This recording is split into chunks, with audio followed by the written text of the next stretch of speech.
Oh, hi! You caught me going to the movies to see an adaptation of a fantastic comic book, Downton Abbey Comics. But you don't care about that, so let's talk about the Joker. Comic tropes. Comic tropes.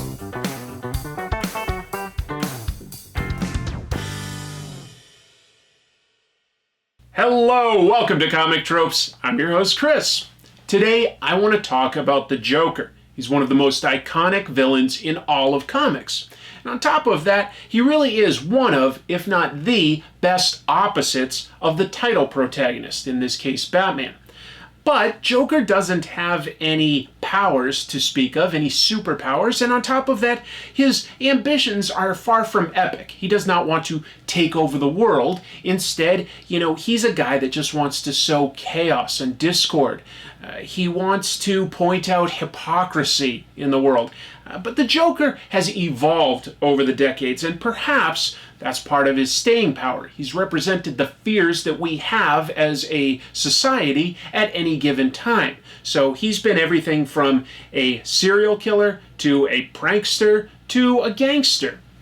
He's also been written and drawn by a lot of different creators. So today, let's talk about the history of the Joker and how some of those creators have evolved that character to fit the needs of its time. Let's get into it. So who actually created the Joker originally? There's no doubt that three men had a hand in his initial appearance: Bob Kane, Bill Finger, and Jerry Robinson. Bob Kane ran a studio where writer Bill Finger and artist Jerry Robinson worked. Only Bob Kane signed a contract with DC and negotiated for his sole creator credit on Batman. But historians widely believe Bill Finger to be a co-creator of equal importance. That in and of itself is a topic that is worthy of its own episode. Bill Finger did not get the credit in his time that he probably deserved. He created a lot of the important elements that became part of the Batman mythos. More recently, a lot of that has come to light. But as I say, that's its own episode. We're just going to move forward today talking about the Joker. What is acknowledged in the creation of the Joker is that Bill Finger shared an image of actor Conrad Veidt in character as Gwynplaine from the movie The Man Who Laughs, and Jerry Robinson created an image based on a Joker playing card. Each person claims to be involved, but Kane refuted Robinson's claim and how much Finger helped. With all three passed, the exact amount of contribution from each will remain a mystery. Joker first appeared in Batman #1 from 1940, 1 year after Batman debuted in Detective Comics #27. He ended up being the first recurring villain, appearing in 9 of the first 12 issues of Batman. Author Bill Finger intended him to die in one of the stories in Batman #1 because he felt Batman would look incompetent if a villain returned. But editor Whitney Ellsworth saw something, and he overruled the script, and there was a last-minute panel added, keeping Joker alive. Joker's look was locked in from the beginning, with his bleached white skin, rictus grin, green hair, and green and purple suit. He was a serial killer with no compunctions about his actions. He also had access to one of his signature weapons from day one, his Joker venom, which killed people and left them with a permanently frozen smile. As to why the Joker became so popular, well, at least some of that credit should be attributed to editor Whitney Ellsworth. He saw something special in the Joker and pushed for more appearances by him. But another factor could be that the Joker had a bit of a flamboyant look. He stood out a little bit from the other mad scientists and gangsters and rogue spies that we were seeing as criminals in the comic books at the time. Just his colors alone stood out. Another thing was that he represented a common fear at the time, and that was the idea of a serial killer blending into society somehow. Other popular fears at the time were things like foreigners, there was a Second World War going on, and gangsters that were corrupting society. Those were some other common fears, but the Joker represented something that was touched on a lot less. On top of that, there was something anarchic about Joker. He really represented the complete opposite of Batman's rigid moral code. However, by 1951, about a decade later, interests had changed. Post-war, adults were more interested in romance, western, and crime fiction. Superheroes began to skew campy to appeal to younger readers. Issue 66 of Batman is an early example of this trend. By this time, Bob Kane was spending more time working on the lucrative newspaper strip, and most stories in the comics were written by Bill Finger, with Kane doing some of the artwork along with his assistants. In The Joker's Comedy of Errors, Joker is more interested in stealing money with his gang instead of killing people. When he makes an error, he calls it a boner, and he becomes obsessed with recreating infamous boners, as well as forcing Batman to pull a boner. All I wanted to do here was just show page after page and panel after panel of Joker and Batman talking about pulling boners, but they meant mistakes back then. So I'm doing everything I can to exercise a little bit of self-control for you, dear reader. Let's continue. Another big step forward for the Joker came in issue 168 of Detective Comics from that same year, 1951. Batman and Robin teach a university class on crime, and Batman discusses the one mystery he hasn't solved. 10 years ago, he says, he was chasing a criminal known as the Red Hood, who was robbing the Ace chemical plant. In order to escape, the Red Hood dove into the chemicals, and Batman never recovered a body or learned who it was. Ultimately, a local farmhand wearing the costume is apprehended by Batman in the modern day, but he admits he stole it and has the original owner of the suit tied up in a shack. It turns out that the original Red Hood was the Joker. The comic, written by Bill Finger, definitively states that the Joker was originally a criminal posing as an employee to case the plant, then invented the Red Hood identity as a disguise. The chemicals changed his skin and hair color, so he changed his identity to that of the Joker. The Joker's origin would mostly be ignored after this, until about 1988, where it was brought back in a big way. But we'll get there soon. Moving forward, the Joker became a total prankster, just out to rob banks and steal jewels. Dick Sprang became the primary artist, and he was known for giving Batman a bold, barrel-chested appearance, and his Joker was similarly wide and expressive, but with a narrower chin than before and a big nose that future artists would continue to exaggerate. This era was campy, and it remained so for the next 2 decades. To a large extent, this humorous approach is what informed the live-action Batman TV show in the 60s. That show is notable for having the first live-action Joker, played by Cesar Romero. Romero came up with an iconic cackle for the Joker that has informed every other film and cartoon appearance ever since.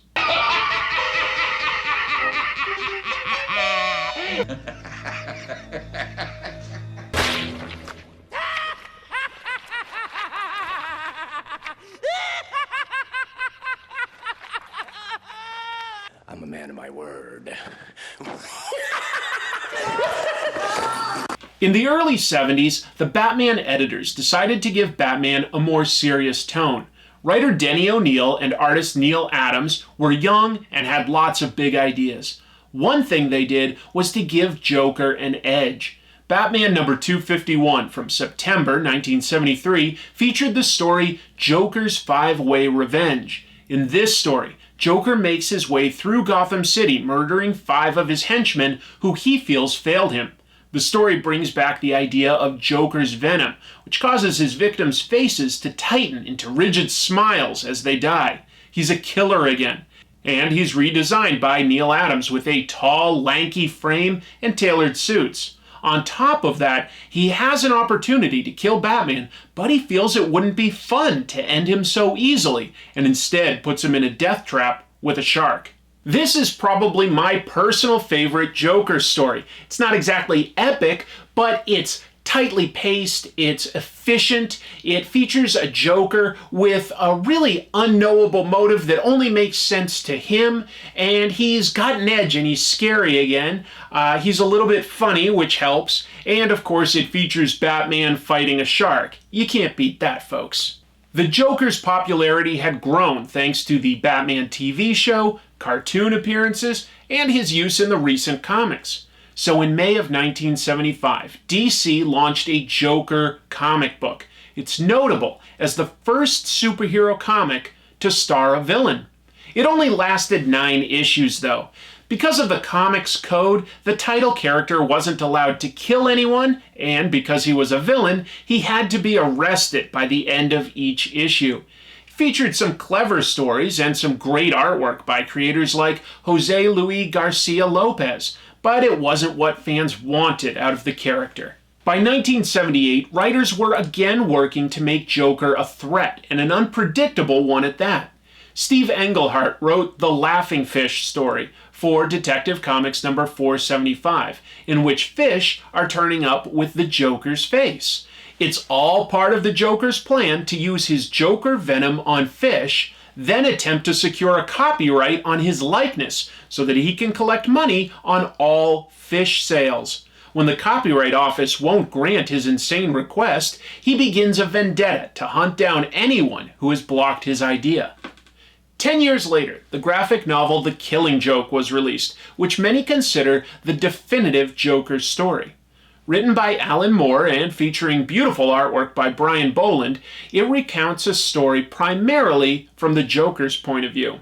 We see him with a sick wife as a struggling comedian who is strong-armed into a robbery attempt by the Red Hood gang. Forced to wear the costume, the appearance of Batman makes him jump into the Ace Chemical Plant runoff, and he's turned into the Joker. It retells Joker's Red Hood origin, this time for the first time since DC had rebooted their continuity following Crisis on Infinite Earths. But there were 2 key differences. One is that Joker says about his origin that sometimes he remembers it one way and other times another. His actual origin is now contextualized as being told by Joker himself, and he proves to be an unreliable narrator. The second new addition is that the Joker has a motivation to prove that anyone can be like him with one bad day. He cripples Commissioner Gordon's daughter, unknown to either of them as actually being Batgirl, and he tortures the Commissioner to try to break him. Batman stops everything, and Joker's hypothesis is proven false. This uncertain origin and motivation to prove everyone can be like him was later used in the Dark Knight film. Another thing Killing Joke did was give Joker a decisive victory over Batman by crippling Batgirl.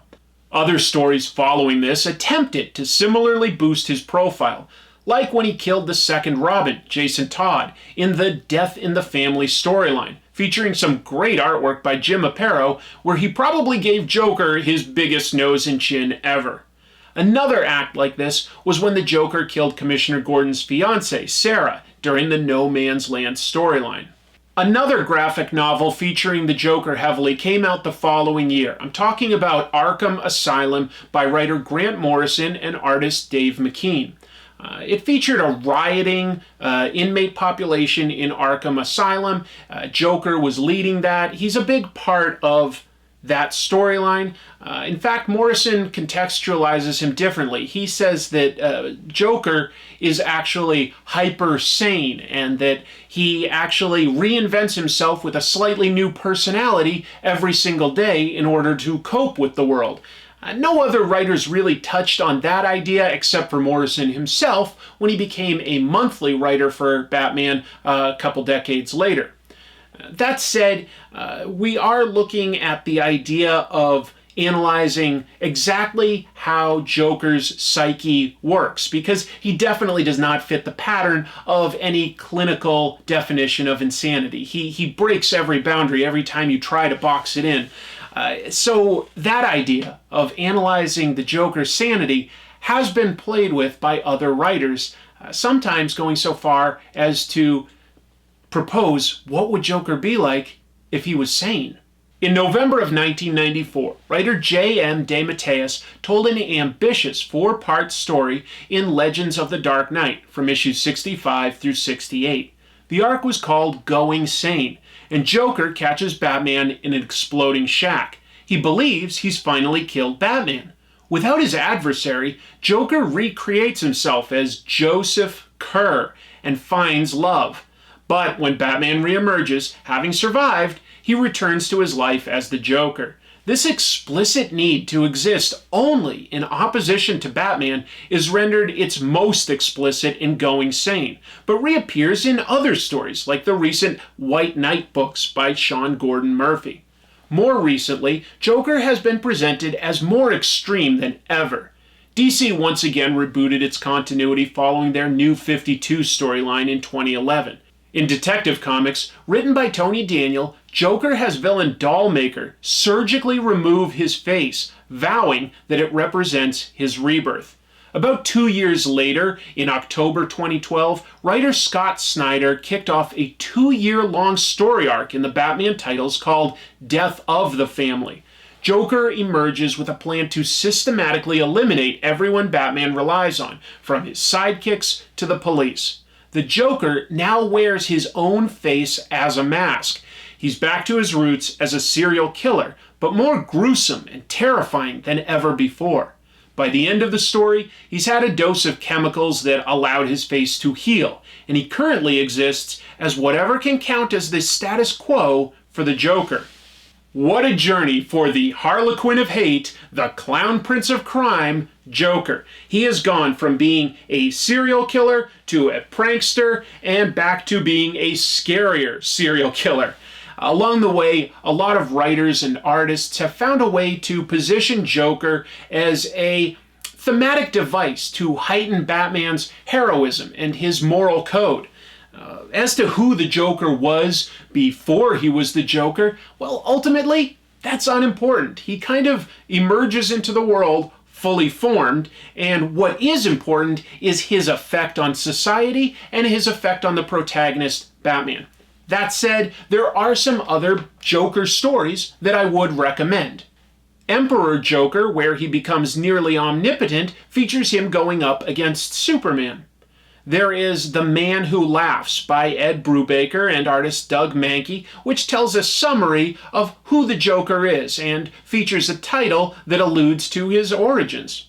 Any stories by Paul Dini, one of the co-creators of Batman the Animated Series, definitely stand out. Two of his best comic book stories featuring the Joker are Mad Love, which is a look at his relationship with Harley Quinn, his relatively new sidekick, and Sleigh Ride. Currently, Sean Gordon Murphy is using the Joker in a new series of stories in Batman White Knight Volumes 1 and 2. The first volume features Joker being cured and becoming a Gotham City councilman. Joker at his best is unpredictable and enigmatic. He's best when his villainous ideas and motivations aren't necessarily understandable except to him alone, but the threats that he poses are very real. It's tricky, but not impossible, to peel back the layers on who the Joker is. Some artists and writers have attempted to do that with some good success. He's unquestionably a fantastic antagonist that brings out the best of what makes Batman work. Alright, that's what I have to say about the history of the Joker. I'd be curious to hear if there are any great Joker stories out there that you would recommend that I didn't really touch on. What I was trying to touch on were the ones where something new was added or something changed. Maybe it was because of what's going on in society, maybe it was just a completely new idea of how to use the character, etc. So I'd be curious to hear what you have to say about the Joker, what stories using him stand out the most. Anyway, that was what I had to say. Let's take a quick look at what kind of fan art came into the channel this week. Rockman sent in artwork inspired by Greg Land's techniques of tracing existing images. Artist Grant Lankard created this flattering piece where I have the power of Wonder Woman. You can see more of Grant's work on his website. Two pieces of art were sent in by Is the Media. The first is me as All Might, and the second features me as a bone. Fernando Cuestas is an artist in Peru who put me in a Batman story in the style of artist Neil Adams. You can see Fernando draw every day of October on his Instagram page. John Quiet illustrated me as a very animated bone cousin. Very cool. Tim from Perth, Australia sent in artwork where I have the powers of Dream from The Endless. Tim has more of his art on his Instagram page, and he wants to give a shout out to his local comic store, Chaos Pop. Cartoonist Naders sent in another take of me as a bone, and each one has been utterly unique and charming. You can see more of Nader's work on Instagram. James Sutton is an artist and an animator with a lot of love for Mike Mignola, so he sent in this piece. James has more art on Instagram, though he cautions it is not all kid-friendly. Finally, Paul Drummond Crew imagines me being taken away by She-Hulk. You're right, Paul. My eyes would turn into hearts.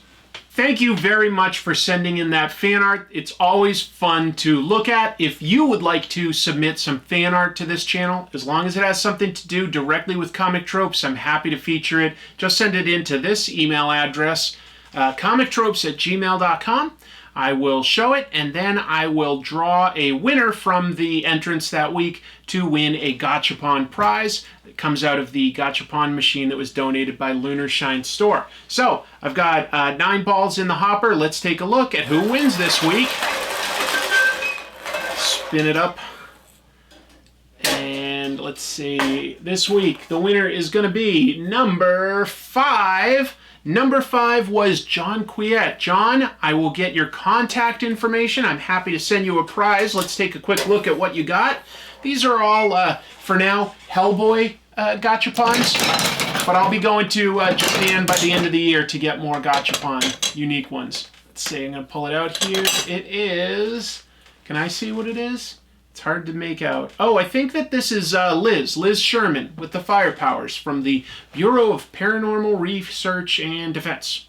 So, I'll send that your way, John, as soon as I get your information.